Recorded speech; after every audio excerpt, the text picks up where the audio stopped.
Hello! On se retrouve donc pour cette deuxième partie du point lecture, du bilan des challenges des 4 maisons.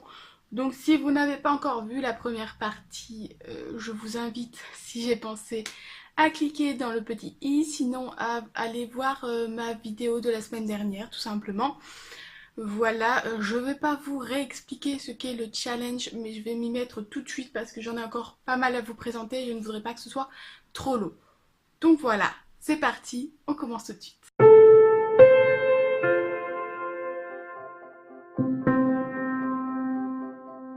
Je vais maintenant vous présenter le dernier tome de la sélection, donc qui s'appelle La Couronne de Kirakas, donc c'est le tome 5, édition France Loisirs, voilà. J'ai tellement apprécié cette saga que j'étais très partagée entre faut que je la termine pour savoir comment ça finit et non, je veux encore en savoir un peu plus. Voilà, je suis super contente quand même de l'avoir lu.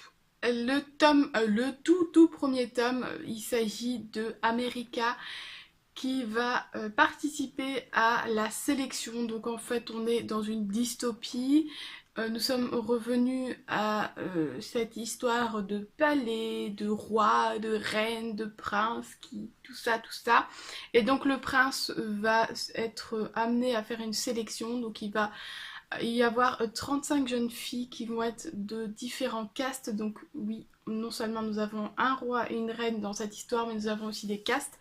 Donc des plus riches aux moins riches. Et donc les 35 jeunes filles viennent des différentes castes. Et le prince va devoir faire un choix de la future princesse. Voilà, et donc dans les 35 jeunes filles, il y a America qui est donc le personnage principal qu'on va suivre. Voilà, ça c'est plus ou moins le gros du tome 1. Ici on retrouve dans le dernier tome des personnages plutôt différents, mais je ne voudrais pas vous spoiler, donc je vais rien dire. Pour ceux qui n'ont pas suivi la vidéo précédente, petite parenthèse, il y a deux mouches qui s'amusent à voler et à me saouler comme pas possible. Voilà, comme ça vous êtes au courant si je m'énerve. Et si vous entendez du bruit, mais là je peux rien faire. Parce que j'essaie de les faire sortir par la fenêtre, c'est mort. La porte, c'est pareil. Donc voilà. Bref, je reprends là-dessus. Le personnage principal, c'est une princesse qui s'appelle Edeline. Edeline, enfin, c'est comme ça que je le prononce, je sais pas si c'est comme ça que ça se prononce. Et donc Edeline est face à elle 35 jeunes garçons et elle doit faire son choix. Dans ce dernier tome, elle est vraiment en plein questionnement sur son avenir et dans sa tête c'est un grand chamboulement parce qu'elle est complètement perdue. Donc c'est plutôt appréciable en fait cette histoire de je sais pas ce que je dois faire de ma vie. Dans ce dernier tome, il y a moins de prétendants parce qu'elle en a déjà éliminé pas mal. Du coup, il ne reste que les plus intéressants, ceux auxquels on va s'attacher le plus. Et donc, même pour nous, on se dit, mais si on devait faire un choix, qu'est-ce qu'elle pourrait bien faire? Et en fait, que ce soit d'ailleurs les prétendants ou les autres, je trouve que tous les personnages sont vraiment très attachants.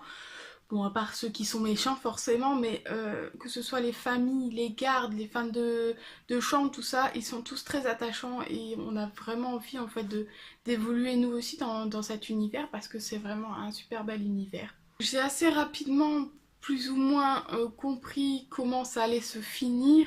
En tout cas, j'avais beaucoup d'idées sur certaines choses et il y a plein d'événements dont j'étais plus ou moins sûre avant la fin. Mais ça ne m'a pas dérangée parce qu'en fait, je me demandais comment l'auteur allait réussir à en arriver là, en fait. Même si on se doute, enfin, même si je me suis doutée de certaines choses, je me dis, mais comment est-ce qu'elle va tourner la situation pour que ça soit comme ça, que ça se passe? Donc, du coup, ça m'a pas dérangée. La deuxième chose, c'est que je disais dans le tome précédent, l'intrigue secondaire ne me plaisait pas trop et m'embêtait même un petit peu. Là, ça m'a un peu moins dérangée parce que je trouvais que c'était un petit peu moins présent et mieux amené en fait tout simplement. J'aime vraiment cette saga parce que je trouve qu'elle amène l'auteur a vraiment à mélanger description et action. Elle nous décrit ces belles robes, ces paysages magnifiques, enfin elle nous apporte, elle nous décrit tellement de belles choses Et en même temps, on a aussi ce côté action de ce qui va se passer et des mésaventures, etc. Donc j'ai trouvé ça plutôt cool et j'ai vraiment apprécié ma lecture. J'ai vraiment beaucoup accroché à la saga. Je pense que je vais me prendre tous les hors-série. Il y en a beaucoup, je crois qu'il y en a 8 ou 9. Donc je pense que je vais commencer à me les acheter pour voir un petit peu. Parce qu'en général, c'est les points de vue d'autres personnages. Et la deuxième chose que je vais faire, c'est que je vais me prendre un autre livre de Kirakas qui s'appelle La Sirène, que j'ai vu dans le dernier catalogue France Loisirs. Donc la prochaine commande, il y aura un autre livre de Kirakas parce que j'ai envie de découvrir encore de la plume de cet auteur parce que j'ai vraiment beaucoup apprécié cette saga. Donc ce livre m'a rapporté 20 points pour la team Serdaigle. Je commence à avoir chaud cacao, chaud chocolat. Bref. Un livre sur lequel je vais passer là aussi très rapidement parce que je n'ai pas grand chose à en dire. Il s'agit de L'école des femmes de Molière. Donc encore un classique, encore un Molière. Je l'ai un peu plus apprécié que Les Précieuses Ridicules. Mais là encore, bon, j'ai rien trouvé de très particulier à cette lecture. Un petit peu plus d'intrigue et un peu plus intéressant que Les Précieuses Ridicules. Mais bon, je sais pas. Je dois vraiment passer à côté de quelque chose avec les classiques parce que j'ai pas aimé plus que ça. Mais cette lecture m'a là aussi rapporté tout de même 35 points. Donc voilà. Voilà, c'est fait quoi. Merci pour les points, j'ai envie de te dire. Mais ouais, c'est un classique. Voilà, c'est bon. Je peux dire que je l'ai lu, mais c'est en grand intérêt, tout simplement. J'en ai 4 derniers livres à vous présenter, qui sont 4 livres qui n'étaient pas dans ma palle de base. Voilà, il y avait les quelques livres qui me restaient dans ma boîte à envie ou dans ma liseuse me donnaient pas forcément envie là tout de suite. Donc je suis allée piocher dans ma palle tout simplement, dans ma bibliothèque. Et donc là, je vais vous présenter mon 7e livre. Alors, je l'ai lu en me disant, celui-là, c'est sûr, je vais le lire en 1 heure, puisqu'il s'agit d'une BD. Et au moins, j'étais sûre d'avoir validé le challenge. Ça aussi, ça a apporté un petit plus. Mais c'est aussi une BD que j'avais vraiment envie de lire. Et je me suis dit, j'ai plus envie d'attendre la fin du challenge, j'ai envie de la lire maintenant. Alors, je la mets et je la lis maintenant. Voilà. Donc il s'agit de la seule BD que j'ai, c'est-à-dire Nin. Donc le tome 1, La ligne noire de Darlo et Pilet. Voilà, donc je vous l'ai présenté il n'y a pas très longtemps. Je l'ai acheté chez France Loisirs. Et c'est une BD qui me donnait vraiment très envie par sa couverture tout simplement. Et en fait, on va suivre ici Nin, qui est une jeune fille adoptée et qui a été retrouvée en fait dans le métro. Voilà. Et donc elle va partir un petit peu à la quête de ses origines, plus ou moins. En tout cas, il va lui arriver des choses. Et elle va se rendre compte qu'elle est une petite fille pas comme les autres et que tout ce qu'on lui a raconté autour de son abandon, de là où on l'a retrouvée, finalement, il y a des choses un petit peu bizarres et on lui dit pas tout, donc du coup elle va partir à l'aventure pour découvrir un petit peu tout ça. J'ai beaucoup apprécié parce qu'en fait il s'agit d'une histoire, on est dans un monde réel et petit à petit des petites touches de magie et d'irréel arrivent et je trouve que ça nous emmène dans un monde un petit peu différent. Dans le tome 1 on reste vraiment dans un monde normal, réel, mais il y a des petites touches de magie. Voilà, donc j'ai trouvé ça plutôt appréciable. Ce que j'ai beaucoup aimé aussi, c'est la famille qu'elle a. Donc du coup, elle était adoptée et elle a été adoptée par 2 hommes qui travaillent en fait à la mine et qui travaillent au métro et ce sont 2 hommes qui l'ont retrouvée. Ce sont les 2 hommes qui l'ont retrouvée dans le métro et ils l'ont adoptée. Elle les appelle Tonton. Elle a aussi une autre personne de la famille, c'est une dame qui tient une boutique en haut du métro en fait, et voilà, avec qui elle s'entend très bien aussi, qui fait un petit peu le côté maternel, avec qui elle fait les devoirs, à qui elle se confie plus ou moins, donc j'ai trouvé que c'était une famille un petit peu particulière et très intéressante. Le personnage de Nin est une forte tête, on va dire. En tout cas, elle sait ce qu'elle veut et elle sait ce qu'elle veut pas. Elle a des idées, elle a des envies et elle fonce dedans, elle s'en fiche de ce qu'on peut lui dire, elle y va, elle croit en ce qu'elle veut et elle fait ce qu'elle veut entre guillemets. Donc je trouve que c'était plutôt sympa aussi. Par contre, les auteurs nous ont fait une fin de BD, un cliffhanger de dingue et qui m'a fait dire quoi? Comme ça, vous terminez là comme ça, bim bam boum, hop, merci, au revoir. Non, c'est juste pas possible en fait. Je me suis dit, non, non, vous pouvez pas me faire ça, c'est pas possible. J'ai fermé la BD, je me suis dit, what? C'est pas possible.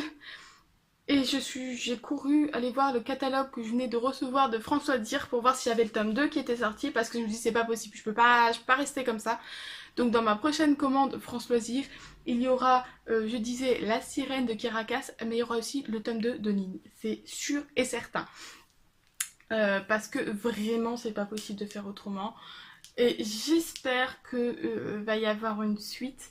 J'ai discuté un petit peu sur Facebook avec une personne qui avait lu le tome 2 aussi, qui me disait c'est pas tout à fait pareil et qui était un petit peu déçu du fait que ça se termine comme ça et il espérait lui aussi qu'il y ait une suite. Donc on verra bien ce que ça donne, mais en tout cas je peux pas rester sur cette fin là, c'est pas possible. Et voilà. Bon, je vous l'ai déjà dit aussi pour les dessins, j'adore les dessins, la couleur, le style, j'ai vraiment beaucoup aimé. Je trouve ça vraiment très beau. Je sais pas si je vous avais montré, mais enfin voilà, je trouve cette BD vraiment très belle et j'ai hâte de lire la suite. Cette BD m'a aussi, donc, non seulement elle m'a validé le challenge, mais elle m'a aussi apporté 15 points de plus. J'ai un autre livre où je ne vais pas avoir grand chose à vous dire parce que je n'ai pas franchement apprécié. Il s'agit de Stupeur et tremblement de Amélie Nothomb que j'ai en édition Le Livre de Poche. Alors Amélie Nothomb, j'en entends parler de partout sur la blogosphère, sur YouTube, etc. Les gens sont en général fans, donc je me suis dit bon, j'avais trouvé celui-là et les catilinaires que j'avais trouvé, je crois qu'il y en avait un autre, mais voilà, que j'avais trouvé dans la bibliothèque ouverte. Donc je les avais pris en me disant, ben voilà, ça me permettra de découvrir cet auteur. Et ben, j'ai pas trop apprécié, j'ai pas trop compris. C'est un style un petit peu particulier et j'ai pas franchement compris tout ça.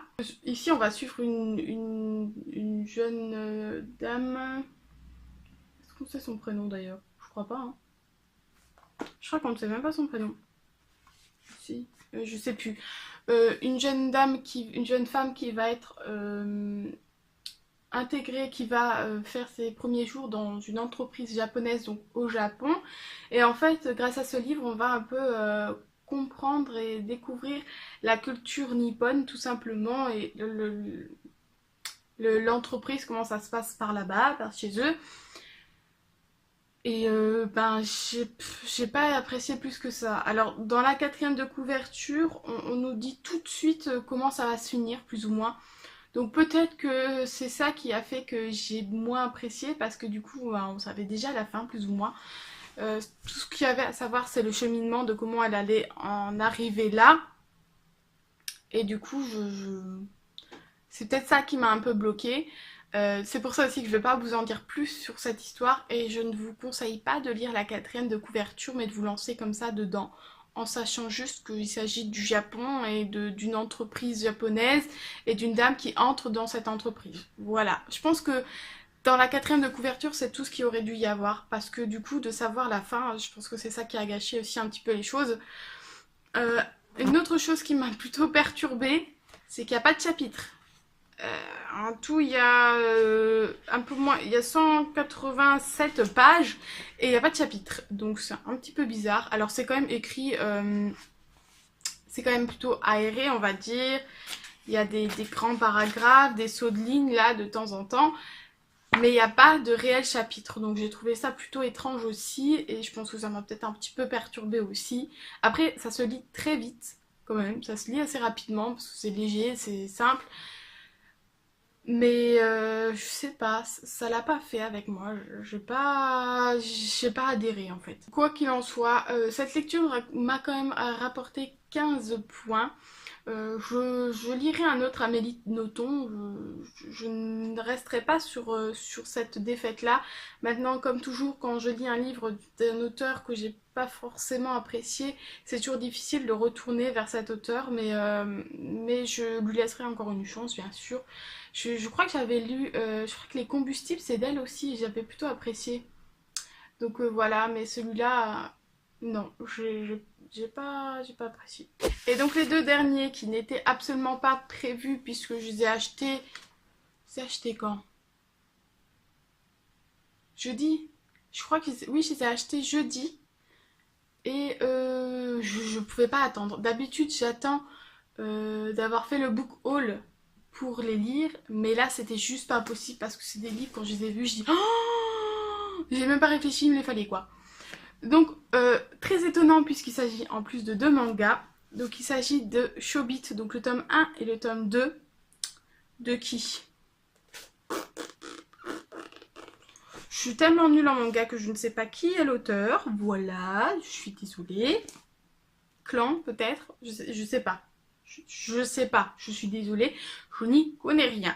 Donc voilà, donc je suis pas très manga, mais en fait ce sont des mangas, c'est un manga que j'avais vu en animé quand j'étais ado, parce qu'à l'époque j'ai eu une période manga animé que j'aimais bien, et donc voilà, j'avais découvert ce manga là, et j'avais adoré par son image, son histoire, j'avais vraiment beaucoup apprécié, et depuis tout ce temps je cherche un petit peu de temps en temps dans les livres d'occasion, dans les boutiques d'occasion, des choses comme ça, si je retrouve cette série-là. Et ça y est, je suis passée chez Cash Converters et je les ai trouvés. J'ai trouvé tome 1 et 2. Je dis, je réfléchis même pas, je les prends, c'est trop bien. Et donc en fait, ici on va suivre le personnage principal qui s'appelle Hideki. Je connais pas les prononciations. Et en fait, il vit dans un monde où il y a des ordinateurs humanoïdes. C'est-à-dire qu'ils ont l'apparence d'humains. Et beaucoup de monde en ont, c'est quelque chose qui se développe énormément. Et en fait, Hideki est un étudiant qui a loupé ses examens. Donc, il retourne dans une école pour apprendre à... Enfin, pour passer les concours, pour travailler sur les concours, un truc comme ça. Il est complètement fauché, donc il a un petit boulot, ses parents ne veulent plus lui donner d'argent, donc du coup il est un petit peu en galère. Et en fait il va découvrir dans la rue cet ordinateur donc, qui est elle. Et donc il va la ramener à la maison. Et là toute une aventure va se passer parce que c'est un ordinateur un petit peu particulier. Et donc du coup, voilà, on essaie de comprendre petit à petit qui elle est et pourquoi elle est comme ça et pourquoi elle n'est pas comme les autres ordi, etc. Elle est surnommée Chi. Je trouve c'est trop mignon. Et en fait, à l'époque dans l'animé, j'avais vraiment trop apprécié cet ordinateur Chi. Je trouvais qu'elle était tellement mignonne, tellement attachante, tellement... je sais pas, j'ai tellement apprécié que voilà, j'ai beaucoup accroché. Le personnage principal, Hideki, est lui, mais complètement à côté de la plaque le trois quarts du temps. Il est vraiment drôle parce qu'il est complètement dans son délire et ça apporte vraiment ce côté humour dans l'histoire, donc je trouve ça vraiment drôle parce que dans les mangas t'as toujours ce côté humour et c'est vraiment lui qui l'apporte, il est complètement perdu dans cette histoire, il est loin de savoir tout ce qui se passe et de comprendre ce qui se passe, donc je trouve ça vraiment drôle. Il y a deux personnages aussi qui sont très mystérieux, la propriétaire de Hideki et un autre jeune garçon très très intelligent, très riche, qui est lui aussi plein de mystères parce qu'il se passe plein de choses autour de ce personnage là aussi, donc ça apporte vraiment beaucoup d'intrigues et du coup on s'attache aussi beaucoup à eux. Les dessins sont toujours aussi beaux, alors je vais essayer de vous montrer à l'intérieur. Je trouve qu'elle est tellement belle, elle est tellement belle cette Chi. Alors je regrette qu'il n'y ait pas plus d'images en couleur, voilà, parce que par exemple voilà, je trouve ça super beau quoi, donc Voilà, c'est le seul petit bémol. Un peu plus de couleurs, ça aurait été cool, mais voilà, je suis très contente de les avoir lus et je les trouve super. Et je pense que je vais rapidement me trouver la suite en, en occasion. Du coup, chacun de ces mangas me rapporte 15 points. Ça me fait 30 points pour ces deux mangas. Là, ça y est, j'ai terminé. Du coup, en tout, j'ai donc 275 points pour la team Serdec. Je suis fière de moi, je suis très contente. J'espère qu'on va gagner, ce serait cool. Et du coup, je suis aussi contente d'avoir un petit peu débarrassé ma palle de tous ces livres. Je pense maintenant que je vais faire une petite pause peut-être d'un ou deux jours en tout cas sur les lectures parce que j'étais vraiment à fond dedans.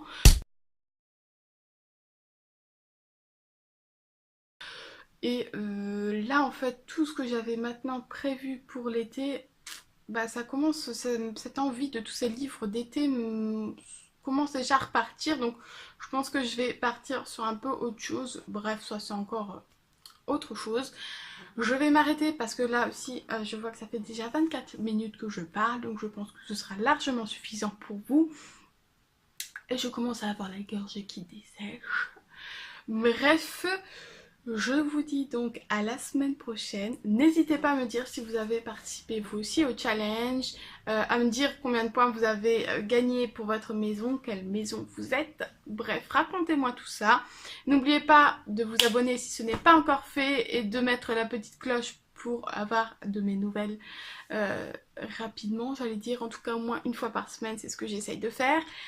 Et maintenant, je me tais et je vous dis à la semaine prochaine. Bye!